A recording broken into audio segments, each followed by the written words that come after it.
Amenangi jaman edan, ewuh aya ing pambudi. Melu edan ora tahan, yen tan melu anglakoni boyo keduman melik. Kaliren wekasanipun, dilalah kersane Allah. Sak bejo-bejone wong kang lali, luwih bejo wong kang eling lan waspada. Saiki donyane wis tuwa, mengalami zaman edan, pikiran serba ragu.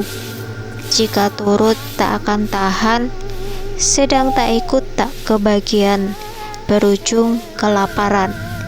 Tetapi atas kehendak Tuhan, seberuntung apapun orang yang lupa, masih lebih beruntung orang yang sadar dan waspada. Sekarang dunia semakin tua.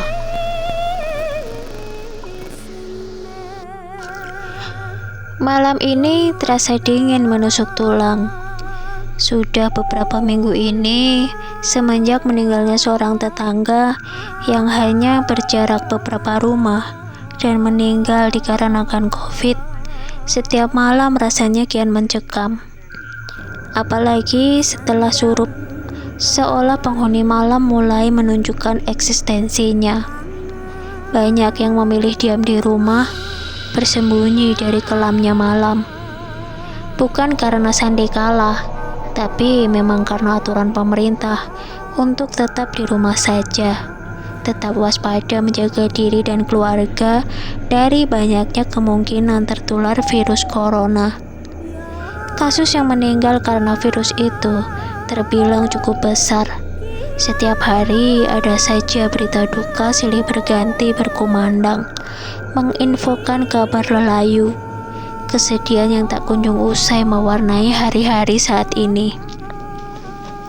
Aku jadi ingat cerita orang tuaku dulu, waktu terjadi pagebluk di Jawa yang menewaskan puluhan ribu orang. Fenomena ganjil kerap mewarnai suramnya peristiwa waktu itu, ditambah lagi dengan keadaan negara yang sedang genting. Setiap hari rasanya waktu berjalan begitu lama. Bapak dan ibuku yang waktu itu masih kecil sering menceritakan banyaknya hal mistis yang terjadi karena begitu besarnya angka kematian akibat wabah penyakit itu. Aku sering menyimak saat orang tuaku bercerita. Dulu waktu wabah penyakit karena tikus melanda Pulau Jawa, banyak terjadi gagal panen yang berimbas pada larang pangan. Kelaparan terjadi di mana-mana, hingga pernah suatu ketika seorang penarik delman mendapat charteran dari sekitar 4 orang wanita. Namun saat turun di area persawahan, tiba-tiba mereka berubah menjadi tikus. Gagal panen itu disebabkan oleh ribuan tikus yang merusak padi. Mereka bergeliat hebat menyerang ribuan hektar sawah. Saking banyaknya hama tikus dan banyaknya kematian akibat virus tikus, sering muncul tamu tak diundang saat malam. Tiap tengah malam ada yang mengetuk pintu. Saat dibuka pasti orang akan pingsan melihatnya. Sesosok pocong tampak menyeringai sambil berkata, "Uculi, uculi, uculi." Banyak arwah-arwah gentayangan melayang di sepanjang jalan atau di teblat-pat jalan. Mengerikan memang waktu itu. Saat orang tuaku bercerita, aku menangkap ketakutan di sorot matanya. Karena mereka mengalami peristiwa itu dan beranggapan bahwa masih bisa bertahan hidup hingga dewasa adalah suatu keajaiban. Ibaratnya seperti nyawa saringan. Dan bapakku juga pernah cerita, munculnya sesosok naga merah yang terbang berputar di awang-awang saat tengah malam. Naga itu berputar mengitari pemukiman warga dan meneteskan air liurnya. Fenomena seperti itu mungkin hanya beberapa orang yang bisa melihat. Ditilik kebenarannya, pasti akan diragukan banyak orang. Kembali ke diri kita masing-masing untuk percaya atau tidak. Meski kadang alam memberikan sinyalnya melalui hal seperti itu. Saat ini dunia sedang berperang menghadapi wabah corona yang semakin merebak, tak terkecuali di negeri ini. Di setiap wilayah hingga desa-desa pelosok, waspada dengan menjangkitnya wabah yang semakin meluas.